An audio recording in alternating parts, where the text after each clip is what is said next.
Hey everyone, welcome back to Guest List, the show where I, Liz Crandall, a woman who is on no one's guest list, am sitting here, in fact, guest list, as I talk to you about things that really bothered me on the internet this week. So normally I'd have a Dr. Pepper. I'm out of them. I need to go grocery shopping, but crack open a Dr. Pepper, sit back, relax, and listen to me complain about things for you.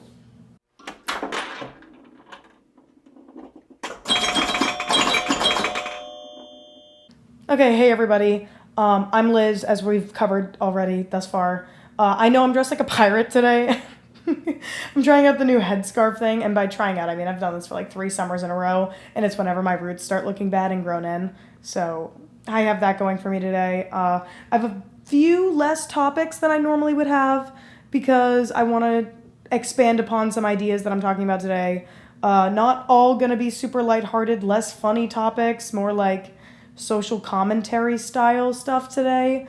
I'll do my best to spin some jokes, spin some yarn, see what I can do, but a lot of this stuff's going to be a bit heavier. But let's get into it. So topic 1, we're starting off pretty light. Bonnaroo cancellation. So Bonnaroo Music Festival got canceled because of, I think, flooding and rain this year. And that sucks. That sucks. Oh, that's terrible. I would have hated to have spent $1 million to be treated like dirt for like 4 days and smell awful and look terrible and watch very, very over-respected influencers get royalty treatment while I'm treated like a peasant. I'm kidding. I hate music festival culture, which is terrible because I love music. I would love to go to a music festival if it didn't mean making myself deeply miserable. I didn't start a timer. 1 second. 1 second, guys. I can still talk about this while I do this. I would have loved to do music festivals and to go to them if it didn't mean making myself miserable. Because it really, I don't know why anybody ever would want to go to a music festival these days if you're not getting the influencer treatment. I respect it, the camping, the fun of it, but to see these artists do 20-minute long sets, some of them, and obviously there's some headliners that have longer sets, but you understand what I'm saying. Small sets, you really can't get a good spot close to the stage unless you wait hours and hours in often the beating sun or bad weather conditions or God knows what. All to see an artist do some kind of cool gimmicky stuff that they're not even, they're going to do generally better performances, unless they're a headliner at most of their individual concerts. And to pay $400 generally for a 2-day to 3-day pass, if not way more, GA admission, just GA. I can't fathom it. I really can't. I can't understand it. I don't quite get why people are so happy about them. I love concerts. I want to open with that. I love concerts. I've seen probably over 40 in my lifetime. I've been going to them since I was 6 years old. I have tinnitus because of concerts, or at least early onset tinnitus. So for me, I would much rather go to an individual show than necessarily go to a festival. And I understand that you're getting more bang for your buck, you're seeing more artists, but the culture surrounding music festivals is sorry, I had to fix my ring. The culture surrounding music festivals to me is so consumer focused, and my special interest is Woodstock 99, especially being a Syracuse student, having it not happen far from here. If you look at how they handled that, and you look at the changes made in there's not a ton. People are spending way too much money, waters, everything. It's super expensive. I mean, people aren't getting mouth and trench foot, but still, you're making yourself deeply uncomfortable to be able to see some of these artists, but then the acoustics are never that good, and the stage setups are kind of crappy.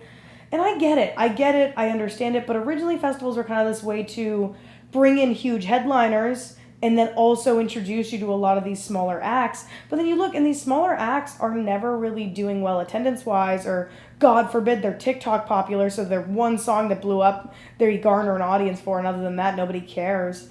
And it's nobody, I feel wants to go to festivals anymore to experience music. Because to me, that's the goal of a festival, is you're there to really delve into a bunch of artists to feel it, to experience it. That's why drugs are pretty common at festivals, because it's almost like a elevation of this experience. And now everyone's just sitting out with their damn phones out. And I hate to be like a boomer and be like, oh, those damn phones. But it's sincerely, I look at concerts now and I get viscerally angry because of the amount of people recording the whole set on their iPhone camera. You're not going to watch it back, and you're missing out on really like seeing it. You know what I mean? I'm really like experiencing the music and being with it. Because I think that's the appeal of concerts, is they allow you to envelop yourself in music in a way that you really can't, and to see the performances and all of that. But now it feels like it's just a way to, signal online that you like this artist rather than liking the artist to like the artist, I guess I just find it frustrating. Like the concert I went to most recently, is that a lie? No. The most recent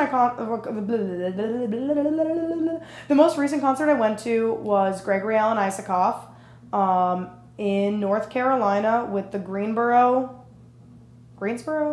one of the two, Symphony Orchestra, and I sat there and I sobbed for 3 hours as I watched what was one of the most exceptional performances I'd ever seen from the orchestra and from Gregory Alan Isakov and his band that was like out in the middle in the front. And I was just so moved by the concert experience. But the thing I was mainly moved from is that almost everybody in the concert, it was like a concert hall. So there wasn't a pit, there wasn't standing room. It was all seats. It was like an auditorium, like a classic auditorium. Rather than people having their phones out the whole performance, people would take a photo here and there or film a little bit of their favorite song. Phone would go away. They're back fully witnessing and watching the concert. And I was so almost overwhelmed would be the word I'd use at that, because every other show I've seen in recent years has just been lines of phones sticking up over the heads of people. And to some extent, I understand it. If you're in the pit and you can't see, low-key, I get that. But from, like, the GA, like, lawn sections all the way to film a little bit of a song, post it on your Instagram story, and move on with your life. You know what I mean? It doesn't have to be this whole thing. And this is a general frustration. Sorry, I don't know if you guys can hear that. There's a motorcycle revving outside. This is like a general frustration I have with like a lot of art experiences. For example, I went to the MoMA when I was in New York City, which great museum, obviously. Very touristy museum, however. Not that there's anything wrong with tourists, nor that it would be different at a non-tourist location art museum. It's just there's a lot of famous pieces in the MoMA. There's the Starry Night, I'm not going to go down the list because I'm going to sound like an idiot. I'm not an art critic, nor am I an art historian. I just like art and I like looking at it. But there's tons of Picassos. There's tons of Monets. There's like a Monet, one of the, I think the Lilies one. I think they might, I don't know. I'm not good with art stuff. I know them. I know artists. I don't necessarily know the individual works. But the MoMA has all these very, very famous pieces, and very famous artist work is, up in there. And when I went, I got very frustrated. It was very busy, which is to be expected. It wasn't a weekend, but it was during my spring break this year, and so I know it's probably other people's spring breaks too. And everybody's in these stupid little outfits. Like, that's the one thing. It's almost cute in a way. Like, it's one of those things where I'm like, I am a judgy person, but I find it endearing that people are like, I'm going to the MoMA today. I want to put on a good outfit for the MoMA.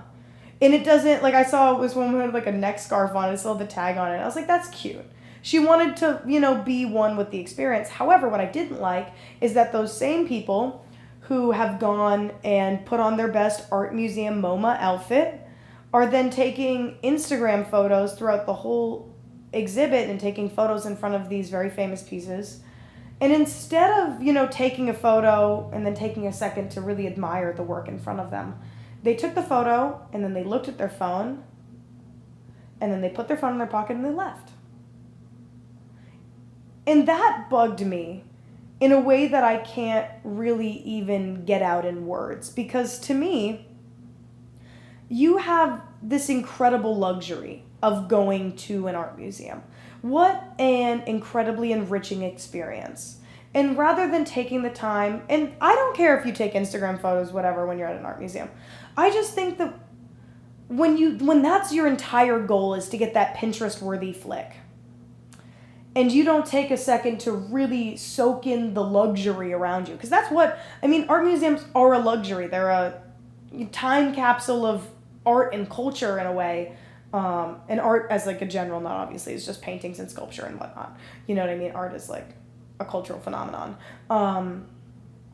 But you are really surrounded by these interesting pieces. I mean, there was several Picassos. There's a ton of Picassos in that museum. But there was so many that people just walked right by without even realizing it was a Picasso, because it's not something it's not like famous painting. And there was just so many people just there to take a photo of their one painting, not even look at the painting and just leave. And I think that's where I have the hard time. Take your photo, take what you want for your Instagram story, but take a moment to appreciate where you are. You know? Take a moment to sit in this space and soak in what's around you. There's so many really, really incredible pieces in the MoMA that aren't done by necessarily a very famous artist. And they are lining the walls, and yet people beeline to the one photo, to the one painting or sculpture or whatever that they want a photo in front of, and they get their photo and they look at the photo on their phone and they say, I like this, and they leave. And it really is those damn phones. It really is. Because art museums, also the other issue I had with the MoMA was that it was super loud. And I'm a loud person, obviously. I like to talk a lot, obviously. You put me in an art museum? Quiet coyote. Like, I'm very focused on what I'm looking at. I'll, say a few things in passing to the people I'm with, but I'm really there to admire. And if I'm going to talk, it's going to be very hushed. Some people, I think that's just an etiquette thing that people aren't necessarily super aware of these days, is that art museums are kind of supposed to be quiet in like a library way, where it's, you don't have to be dead silent, you can have conversations, but there's just a certain respect that I think people forget to have when it comes to art museums these days, where you should be looking around you and considering the other people, and considering that they're probably in contemplation, thinking, looking, reading. So it's just a respect thing, not talk at full volume. You can whisper amongst yourselves, but it was echoey in there from the volume of voice that people were using, which was just frustrating for me. I've grown up going to art museums, so I did grow up in that world where I knew the etiquette and I knew what was expected of the space. And I will say, again, MoMA is very touristy, so it's very, very popular. It gets a lot more foot traffic than I'd say a lot of other art museums did. But even when I went to the Met was quieter, and I went on like a busier day to go to the Met. So I don't know, maybe it's just the modern art. Some people don't take it as seriously because you're not looking at the most boring French pre-1800s portraits of random people who you don't care about for the 80th hour of the day, because that's kind of... The Met low-key has some cool exhibits, but a lot of it is just boring portraits. I hate portrait work. I don't find it interesting. I love modern art. I love Expressionism. The Expressionist movement in art was one of my favorite eras.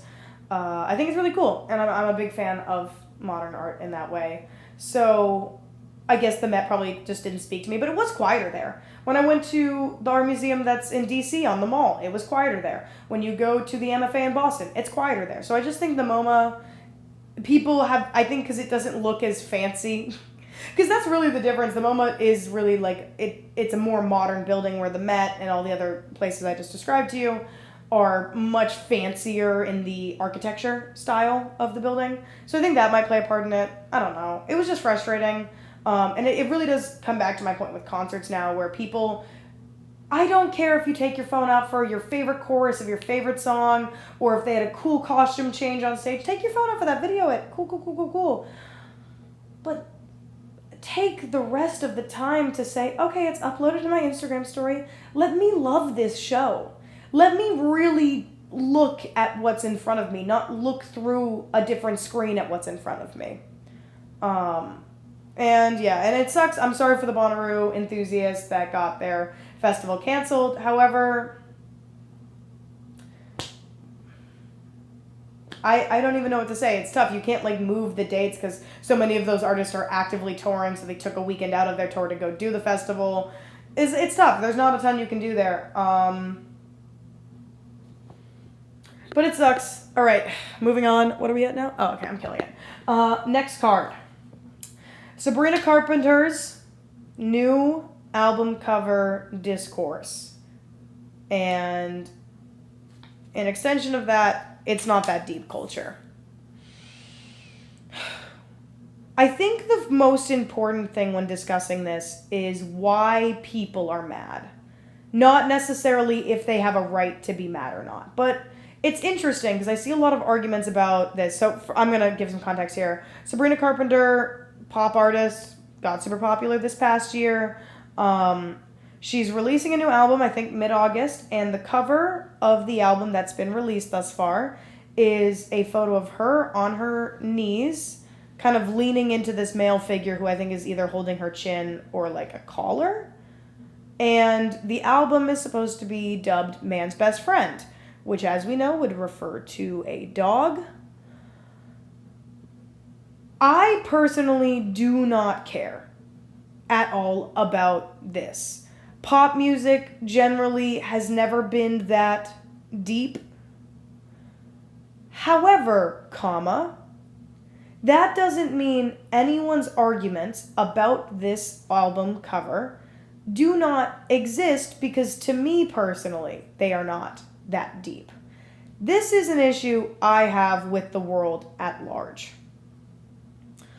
I've been consistently frustrated anytime discourse happens about anything where people are like, there's worse things happening in the world, it's not that deep. If we have that attitude about everything, nothing is ever important and everything is always a waste of critical thought, which I disagree with greatly. I'm saying I don't think the album cover's that deep because pop music isn't necessarily supposed to be a very subversive genre. Sabrina Carpenter isn't an artist who I think needs to have a feminist, deep-cut, Ethel Cain-esque exploration of femininity and sex in her work. Her nonsense, like the song Pose thing is its whole thing, her outro. Like, these are stuff that she does. Like, this isn't necessarily out of her brand. I think the thing is with one album, people said, oh, she's reclaiming her sexuality, this is awesome. With the second album, people are like, oh, is she just appealing to a male fantasy? And so I think that that's really where this anger is coming from, is it's not that Sabrina's acting out of her brand. It's that I think people saw this first album as like she's breaking out of the Disney pop girl image, doing what a lot of artists do, which is kind of pushing herself away from that into a new light. But I think a lot of times artists pull back on that image after they do kind of one moment with it, or they have, other stuff that goes on in the media about them, and they end up, becoming separate from that hypersexualized version of themselves that they often use to break out. Whereas with Sabrina Carpenter, I would say that wasn't the formula for her. I don't think she necessarily needed a huge breakout album to show that she's grown up, because number one, the show she was on, Girl Meets World, was already a show that touched on a few heavier ideas and themes. It wasn't like a Hannah Montana or a Sunny with a Chance where everything was happy and smiles and da-da-da-da-da. Like, Maya was a character, the character Sabrina Carpenter plays on Girl Meets World. Like, she deals with some darker things, complex relationship with her parents, single working mother. Like, those are already, her character, her core character, that's already her character's building blocks. Those are the things that exist with her. So I don't think she necessarily had this goody two-shoes image because the character she played didn't have this, clean slate of an image. And it's also been a while since she's done a Disney property. She's been trying to make music since she was with them. And, like, she opened for Taylor Swift, which was a huge moment for her on the Eras tour. So I don't think she needed to do the whole Sexual Awakening album. I whistled a little bit on that, sorry. I don't think she needed to do that. I think she wanted to do that, which is what I think people are mad about, is that they thought that this is her Disney breakout era, okay, and that she makes these, and people's images of Sabrina Carpenter. They're like, she makes these feminist pop songs. And I find that a weird perception of her music. Entirely. Because I don't necessarily see her music as anything more than vapid pop. That is not an insult to vapid pop. Sabrina Carpenter's music is fun to listen to. But it's still vapid pop. She writes lyrics about, oh, get over that man, or get yourself a new one, or, I'm working late because I'm a singer. She isn't this deep cut poet of an artist. And I think because she opened for Taylor Swift, people do see Taylor Swift as that she writes these scathing pop ballads about the evils of men and how they regularly contribute negatively to society and to their female counterparts. Whereas Sabrina Carpenter, I wouldn't say that that's even remotely a core tenet of her brand. She's very fun. She has the pinup girls thing that she goes for, but it's vapid pop. You're not going to get a pop ballad from her really about deep cutting ideologies and such. Not that Taylor Swift really does that either. These people are not Fiona Apple. And I think that's kind of what we want in the pop space right now. I think Chapel Roan was a big hit where she wrote, great songs about that touched on queerness and her own experiences with it. And, the songs are a bit more layered lyrically and a bit more interesting. Whereas I don't think Sabrina Carpenter is that kind of artist. And I don't think she wants to be. She's not trying to. So I don't understand the hate at her, but I do comprehend. I think what people are mad at is that they're confused by it, because I don't think that this is how they perceived her. I think they're going to have this overwhelming wake up of, oh, she is literally just a vapid pop star. And I think that's, I've seen a lot of comments about this that are people would have genuinely fainted at Britney Spears. No.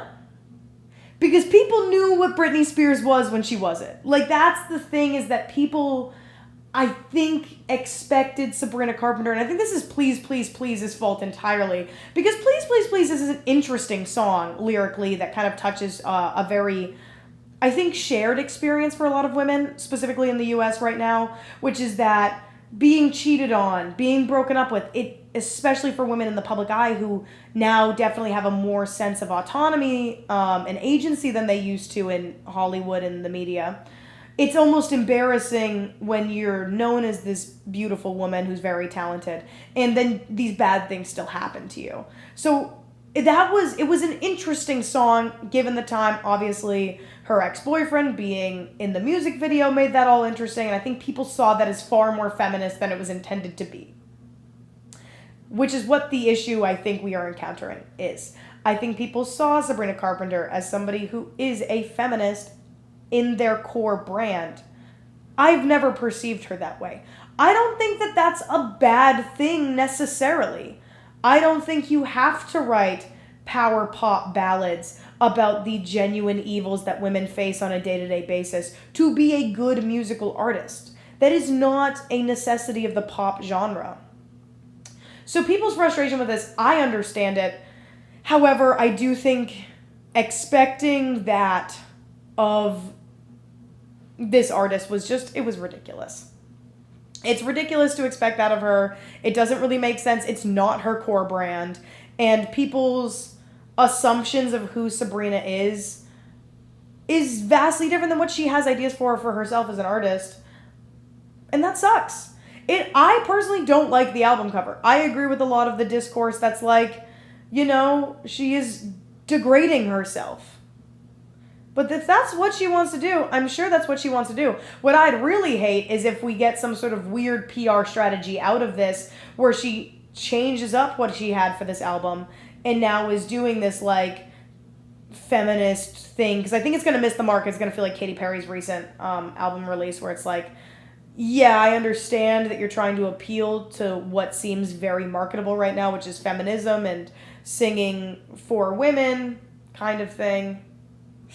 I don't think it's going to happen, though. I hope that she commits to her artist vision, whatever she does, she comes out with, because you also shouldn't let people on the internet bully you into being something that you're not. Because that's how you get yourself into situations like Chapel Roan, where, rather than taking the time to come up with her own genuine commentary based on the brand she'd given to herself. She just gave in to people begging her for a statement online. And now I'm just going to sidebar real quick into this. If you genuinely would change your vote for any major election based on what one celebrity you like says, stop voting. Stop voting.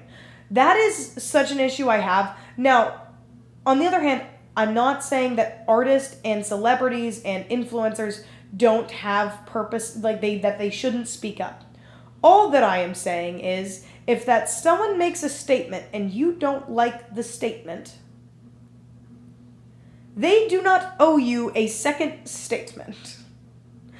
All that I am saying is that if you genuinely need to hear your favorite XYZ person say that they agree with your beliefs, you are far more parasocial than you are giving yourself credit for.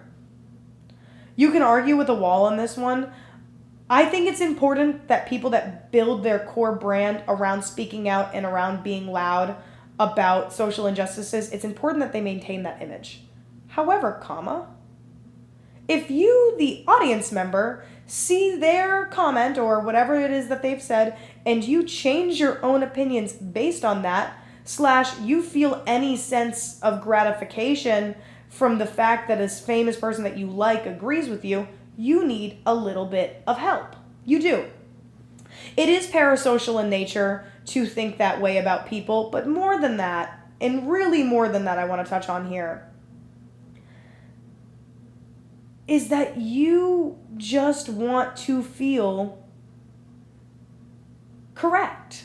And you want these people to say what you think so that you can feel virtue signaled to. It's not about, you guys don't actually care about the impact that somebody could have about raising awareness. You just want something to talk about.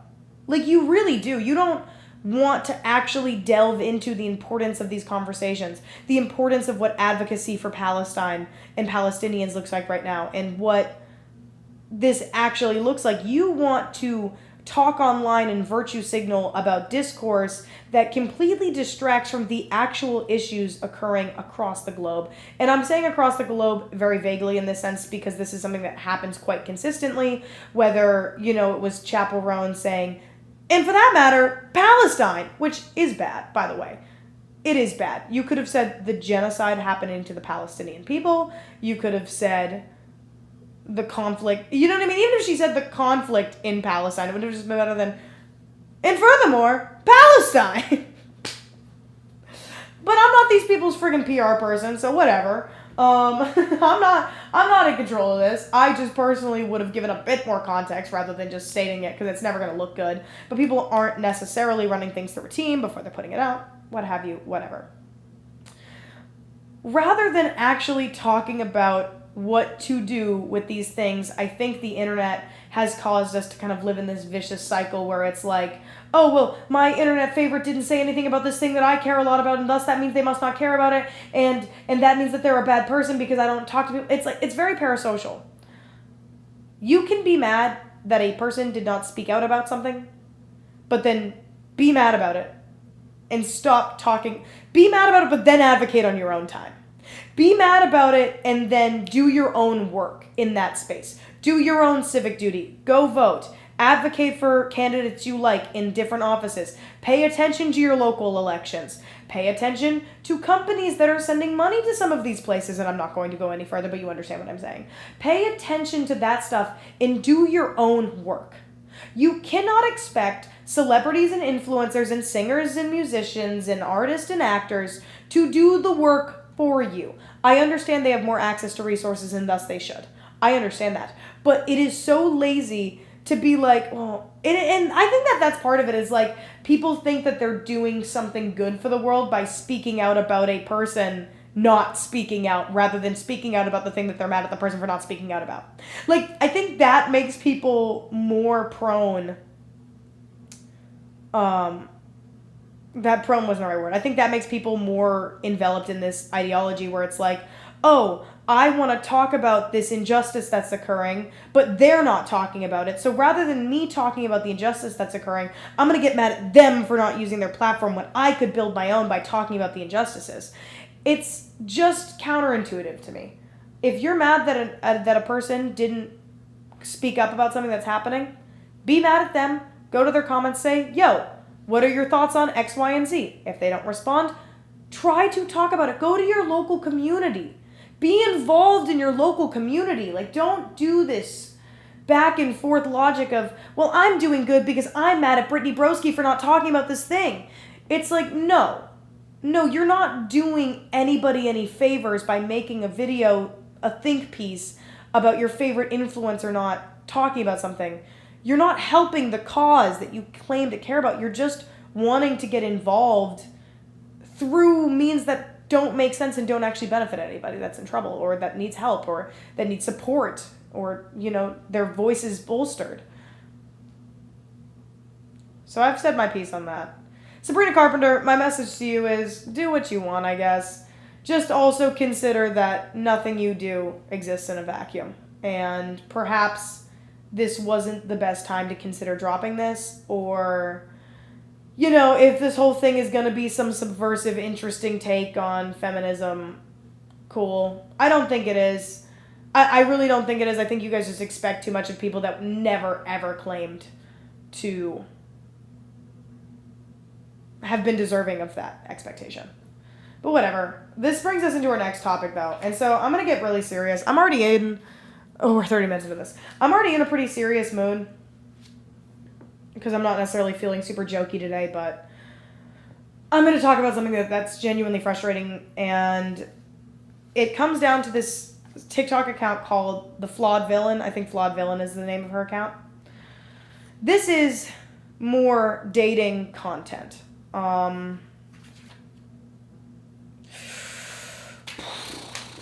This is honestly something I don't even like having to get into. The Flawed Villain, this creator on TikTok, makes this content about how men are incapable of love and that they've sold love to women as this fake thing to convince us to be objects for them. This is not a one-off ideology that I've seen. I've actually seen a whole lot of people talking like this on the internet recently. And I have a lot to say about it. I think, before we get into this, I want to specify that I am not claiming that content like this is even in the same realm as harmful societally as red-pilled male-centered content is. I am by no means claiming that women making content around how men are all evil is at the same level of red-pilled content trying to genuinely push ideas of women's subjugation and objectification and further and whatnot and what have you.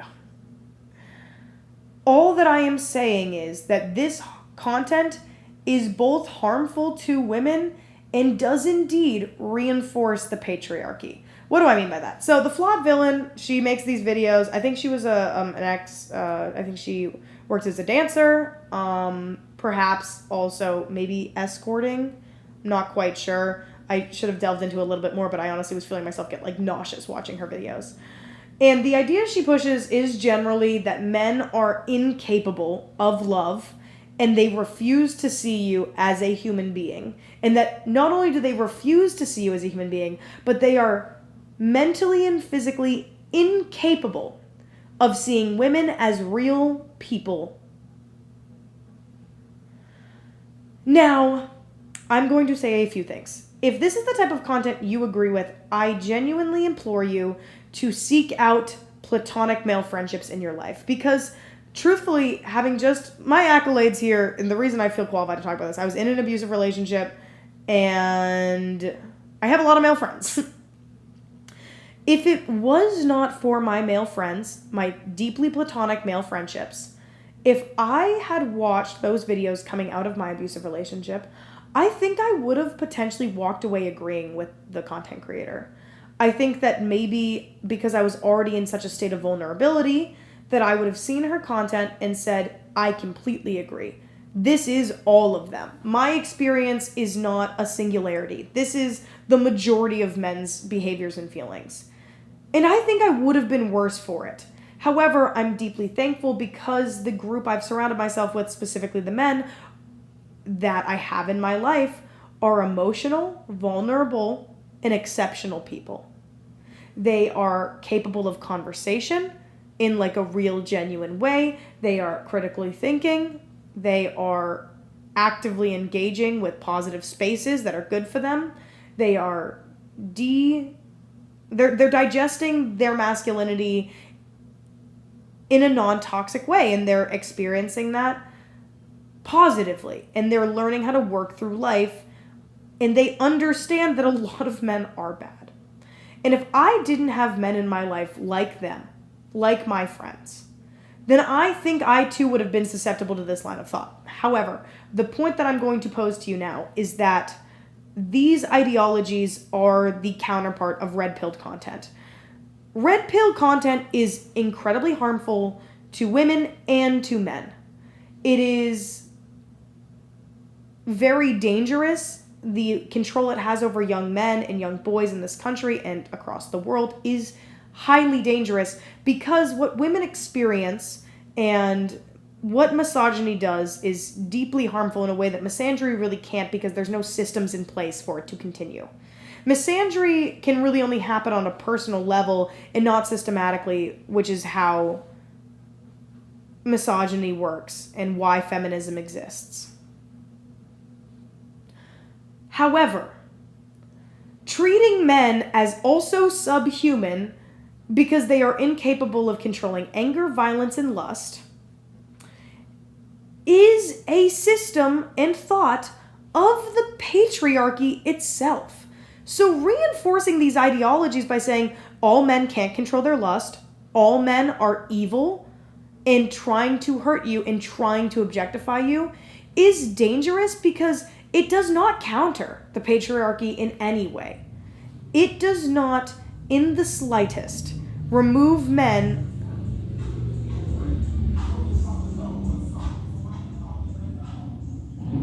Sorry, more motorcycles outside my house today. But by no means does reinforcing those same thoughts of men as these violent, lustful things help women. It doesn't. What helps women is teaching them the tools to understand and to recognize signs of a man who does not have the capacity to see women as people because of social conditioning. Those are the skills people like this should be teaching. It is so frustrating to me to see a creator like this do so successfully, do so well, be so successful, because the ideologies she pushes are patriarchal in nature. They are not beneficial to any women. What is beneficial, however, women going on dates, seeing people regularly putting themselves out there, you should recognize that you are putting yourself in danger, and you should learn what skills there are to detect when a man is an abuser, has narcissistic tendencies, is deeply entrenched in the patriarchy in a way that you really won't be able to help. Not that women have any requirement to help. I'm just saying that oftentimes platonic and friendship between men and women can actually help fix some of that gender gap that we've seen in the modern day. And so this type of content, to me, seems like the direct response from women coming out of this, because we're deep in the red pill era now. This is not new. The pipeline, a lot of that started when I was in high school and middle school. So a lot of these men are now adults looking to be dating, looking for marriage maybe. So these are real things that we need to be talking about. These are real discussions that should be happening. But what should be happening, instead of this, all men are going to cheat, all men are this, all men are that, is a genuine deconstruction of what it is to look for. So in my personal experience, what I'll talk about here real quick is what I look for now and what I keep an eye out for. A man who has very few close friendships, but none but no friendships with women whatsoever is a dangerous individual for you. Why do you say this? Oh, but I don't want my guy to have a girl best friend. I don't want my boyfriend to have any girlfriends at all because I get jealous. Work on it. Work on it.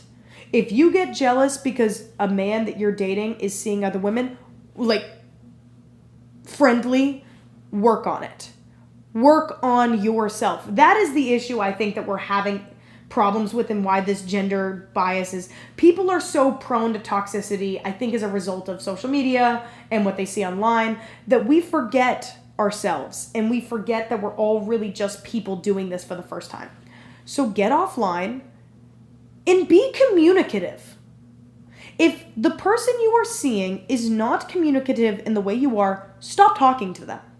I know it's hard. I know you have to make that emotional detachment to do so. I know a lot of you people are nervous to avoid an attachment style because of the fact that you want them to change. You want someone to be avoidantly attached to you to change and start being emotionally available because it heals something within you. Stop that. Stop that. When we talk about decentering men, what decentering men in your life doesn't look like is making a bunch of videos every day to make money off of about how they're all evil. That's not decentering men. Decentering men is about working to go through your day without thoughts about men, without thoughts about how attractive you'd look to men, without thoughts about, how are you being perceived by men in a sexual setting? It's about working to de-objectify yourself because a lot of women naturally, because of the way we're conditioned, go through life in this lens of, do I look physically attractive? Am I looking good to be attractive to a man? Because that's what a lot of women have been we've been taught that is our intrinsic value. We've been taught these things about the biological clock and that this is the prime of your life, so you must look good at every moment of it to be worthy of any value or respect. That is the thing you must break down to be able to decenter men. What decentering men isn't is what the flawed villain does, which is make content day in and day out about how evil they are and how you have to stay away from them and how they don't love you and how they're not capable of love. All that is just reinforcing these ideas of the patriarchy that men are lustful, violent creatures that have a distinction from women. No. What is happening is social conditioning. Yes, are there a lot of men who do objectify women and have a hard time seeing women as people? Absolutely. Is that a natural instinct of men? No. It is entirely based upon social conditioning. That is what we look to undo. That is what feminism actually is. It's breaking down the way we are conditioned as a society. Also, don't even get me started. If you're somebody who preaches that gender is a construct, which I preach very heavily, do not ever come into my face with this whole all men are profoundly evil thing. No, because they are not. Some of them have not been able to break down their ideas of social conditioning that they've had since they were young. A lot of men have. A lot of men have, in fact. So do not sit in my face and it's so frustrating to me because people like the flawed villain, all she wants is engagement. That's it. That is the sole intent and purpose of the content she makes. She doesn't care about you or your love life or protecting yourself. She wants engagement. She wants blind following and engagement. What that does is it removes us from the actual causes of these issues and separates us in this gender war that's been happening for years even further. Women shouldn't be the one to make all of the bridges. We shouldn't be the ones actively trying to help. We shouldn't be always the kind, bigger person. I agree with that. However, to claim that no men have the capacity to be good is so harmful because at some point men will hear this message and not think that they have to critically evaluate their own actions. They will sit and they will see this type of content and they will say, well, at least that makes me feel better about all the bad things that I've done because I did them because I'm a man. Not because I need to think about what I've done or I need to actually genuinely break down my actions in light of, my childhood and the way I was raised and the education I received and the reinforcing of patriarchal values. No. I'm a man and thus I can do no better. You are enabling that behavior even further without giving any opportunity for critical thought. That is the danger of content like this, and that's why you cannot allow yourself to fall for it. Maintain strong friendships with men. Here's the thing. An abusive man, a man who has narcissistic tendencies, who's going to objectify you, all of those things. An abusive man will first try to isolate you from your male friends. Not because he's concerned that they want to sleep with you. That's not the reason. That is never the reason they do that. They do that because a lot of times your male friends are going to be the first to recognize the patterns of behavior. They've seen it in others, they will see it in him. That is why. If a man says to you, I don't like all of your male friends, one or two of them, that's different. All of them as a group, he is somebody who's attempting to isolate you from people who actually might be able to save you if his patterns of behavior become abusive. Point blank, period. If a man tries to isolate you away from any additional male friendship in your life, he is actively trying to isolate you to make you unaware. It will start with your male friends. It will then become your friends that don't like him, your girlfriends. They don't like him. Boom. All of a sudden, I think you should cut off that person. That person's not a good person. You should look at that. Those are the tactics of an abuser because they want to isolate you so that way you lose a support system or reason. That is the genius of manipulation, is because you'll think you're doing it for your own reasons. You're not. You're doing it for him so he can get you alone without necessarily any sounding boards. If you ever get into a fight with a person, now this, I will say, this isn't a cover-all explanation what I'm about to say. There are instances where you really should probably talk about something. There are instances where if you are communicating with your partner and they're not communicating back, but if you go to your friends about an issue you and your partner are having that your partner is not being communicative about, and they get mad at you for that, that is also a tool of isolation. Isolation is going to be a lot of men's first, because part of the objectification is they want submission. So if they can isolate you away from your friends, you are submitting to them and their wants and their needs and their desires. They want you fully accessible to them all the time. This is, again, specifically men who are going to objectify you and sexualize you. So if you become isolated from all of your friends because of this person, that is a red flag. Pick it up immediately. Do not let him sell you the guys and girls can't be friends. They can be. He just can't be. That is important to recognize. There are instances in people's lives where, yes, you have a friend in your life who's actively not attempting to be your friend. But you need to learn to pick up on that as well. You need to learn to surround yourself with people that genuinely benefit you and you benefit them. You need to stop being friends with vapid people, and you need to work on yourself. Because if you work on yourself, you become less prone to falling for these types of behaviors. But what isn't helpful is saying that they are all bad. You are keeping no one accountable, you are protecting nobody, and you are doing more harm than good. And so, to the flawed villain, your content is bad, your ideologies are bad, and the fact that you're a libertarian makes sense. That's all. Thanks. Next topic. Okay. No Kings protest, civic engagement. I have 14 minutes left, so I'm going to have to run through this one. I went to the No Kings protest this weekend. This is not online. This is real life stuff. I went to the No Kings protest this weekend, and I have a few feelings about it. Number one, incredible showing across the United States. It's very exciting to see that much civic engagement. Do state-sanctioned protests do a lot? No, it doesn't. Unfortunately, the other real reality of this weekend is that didn't do anything necessarily but show the amount of people that support this cause. That's it. That's what it did. It's awesome that it did that. It's important that it did that, but that is all that it did. This didn't mean that any change is going to happen. This didn't mean that you're done. If you went and you're tired of what's going on around you, you're not done. You are just starting. This is the smallest amount of your civic engagement. You going to that protest, awesome. I'm so glad you did. Thank you for coming out. But you're not done. You've hardly begun. We are just beginning. We have 4 years, potentially, of a sitting president who is actively acting negatively towards groups of people against even what the Constitution says, you are not done. Stay involved, stay up to date, and be aware of what's happening. This is not the end of anything. It is hardly the beginning.